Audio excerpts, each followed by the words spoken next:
Warahmatullahi wabarakatuh. Alhamdulillah wa syukrulillah wa la hawla wa la quwata illa billah. Allahumma salli wa sallim wa barik ala sayyidina Muhammad wa ala alihi wa sahbihi ajma'in. Amma ba'du. Qala Allah Ta'ala fi kitabihil aziz. A'udzu billahi minasyaitonir rajim. Bismillahirrahmanirrahim. Alladzina yunfiquna fisyarra wa dharra wal kadhimina al-ghaidha wal 'afina 'anil nas wallahu yuhibbul muhsinin. Hadirin jamaah subuh Masjid Raya Baitus Salam yang dimuliakan Allah, pada kesempatan yang mulia ini kami akan berbagi pemahaman dengan tema Trisula hablum minan nas. Trisula, bagaimana kita membangun hubungan dengan sesama manusia. Jamaah sekalian, hari Jumat lalu kami berkesempatan untuk menjenguk anak sahabat kami yang qadarullah dirawat di rumah sakit jiwa Islam di Klender sana. Dirawat di rumah sakit jiwa tentu mengalami gangguan jiwa. Nah, ini pengalaman berharga buat kami karena sudah lama tidak mengunjungi rumah sakit jiwa. Jadi Pak Faisal nanti kalau mau lihat bagaimana orang-orang yang terganggu jiwanya, bisa silaturahim ke sana. Para jadi mungkin mau masuk. Sebenarnya apa yang terjadi pada saudara-saudara kita yang harus mampir ke rumah sakit jiwa? Tentu karena adanya gangguan jiwa. Dan fenomena-fenomena gangguan jiwa itu dengan segala macam diagnosanya. Ada skizofren, ada psikopat, ada waham, ada disorientasi seksual, segala macam. Itu apa penyebabnya? Tentu secara keilmuan banyak sekali penyebabnya. Ada karena faktor keturunan, ya, faktor DNA.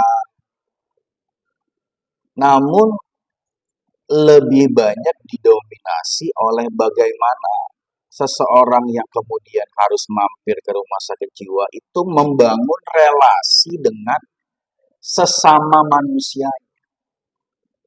Dan itu yang menjadi problem. Nah, Al-Quran dalam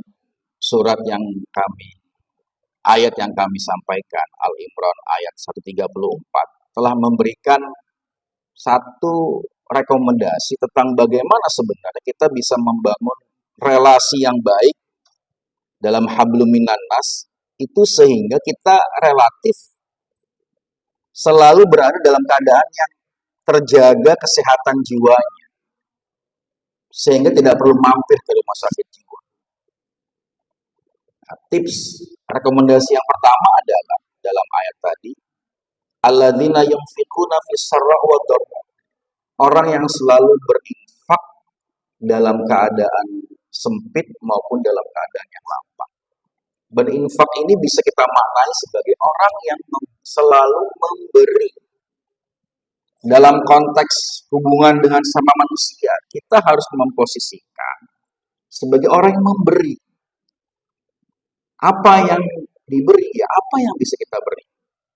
Kalau kita punya harta, punya fulus, kita bisa memberi bantuan yang kita punya. Kita memberikan saran, atau sekedar memberikan perhatian. Bertanya, menanyakan kabar, kaifa halukum, how do you do, apa kabar kamu, itu adalah bagian daripada memberi. Dalam konteks relasi ini banyak sekali orang-orang yang dalam memberinya tidak ikhlas. Aku sengaja memberi karena berharap ingin diberi lagi. Aku memberikan perhatian dengan berharap diberi balasan berupa perhatian. Ketika sudah memberi tapi yang didapat bukan balasan yang serupa, maka dia akan kecewa. Sudah aku beri perhatian, sudah aku tanyakan kabar, seperti bertepuk sebelah tangan. Ketika pemberiannya tidak ikhlas, maka yang muncul adalah kecewa. Kecewa ini menjadi kekecewaan, bertambah.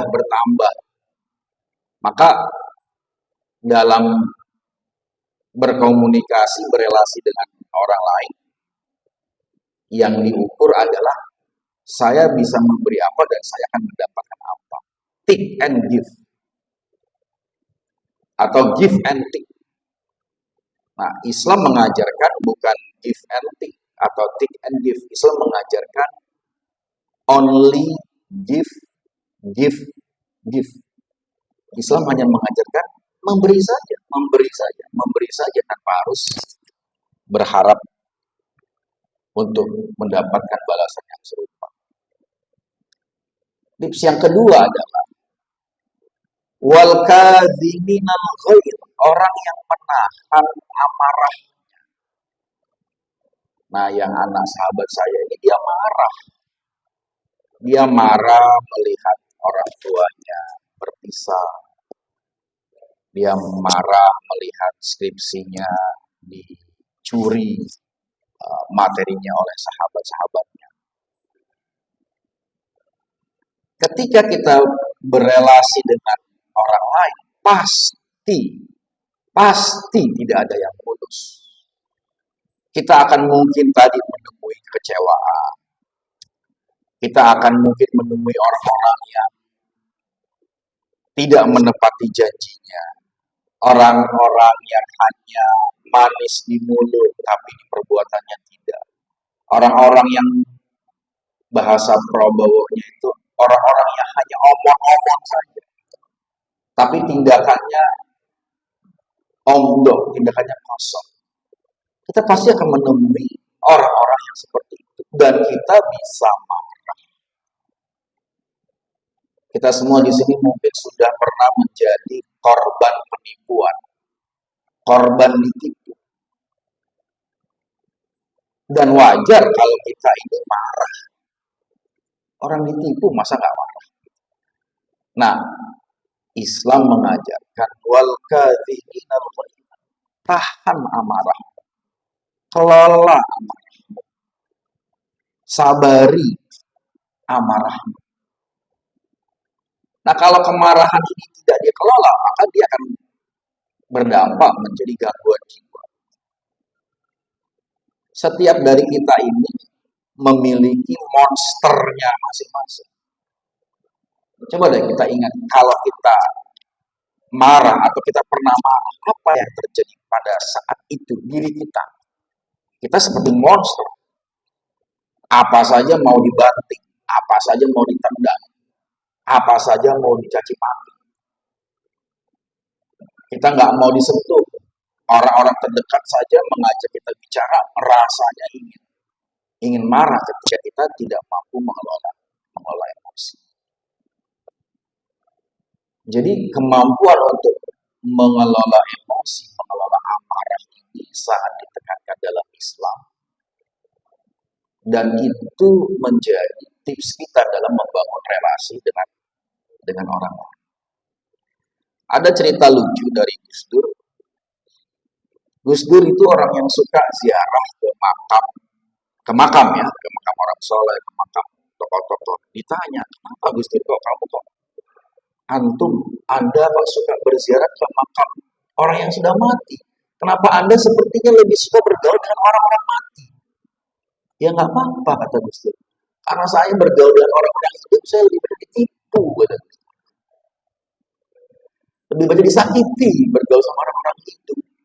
Lebih baik bergaul dengan orang-orang mati. Kira-kira gitu jawabnya. Nah, tips yang ketiga adalah wal'afina 'anil nas. Dan orang-orang yang mau memaafkan orang lain.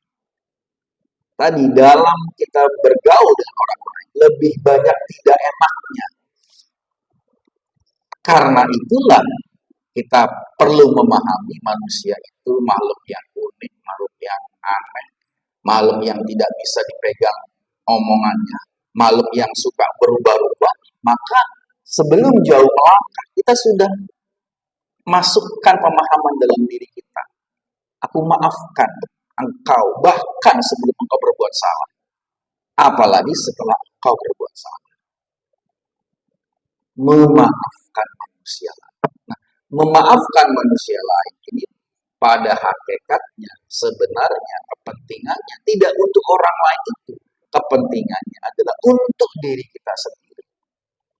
Supaya apa? Supaya kita tenang, supaya kita damai. Ya sudahlah, sudah ditipu mau diapain lagi? Ya sudahlah, sudah disakiti mau diapain lagi? Kalau kita tidak bisa memaafkan, kemarahan kita, kekecewaan kita akan menjadi kebencian-kebencian. Kebencian-kebencian itu yang akhirnya mengganggu tidur kita. Tidak bisa tidur, menjadi insomnia, nggak bisa makan, semua asupan-asupan gizi yang kita punya tidak bisa meresap karena pikiran kita tidak fokus kepada makanan yang kita cerna.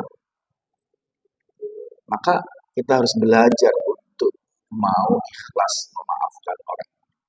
Nah, Trisula ini jamaah sekalian mudah-mudahan menjadi semacam tips senjata yang bisa kita lakukan dalam membangun hubungan dengan sesama manusia, selalu memberi, mengelola amarah, dan memaafkan orang lain. Sehingga hidup kita lebih damai, lebih sejahtera, lebih tenang, dan tidak perlu singgah di rumah sakit jiwa. Semoga bermanfaat. Akhir kalam. Wassalamualaikum warahmatullahi wabarakatuh.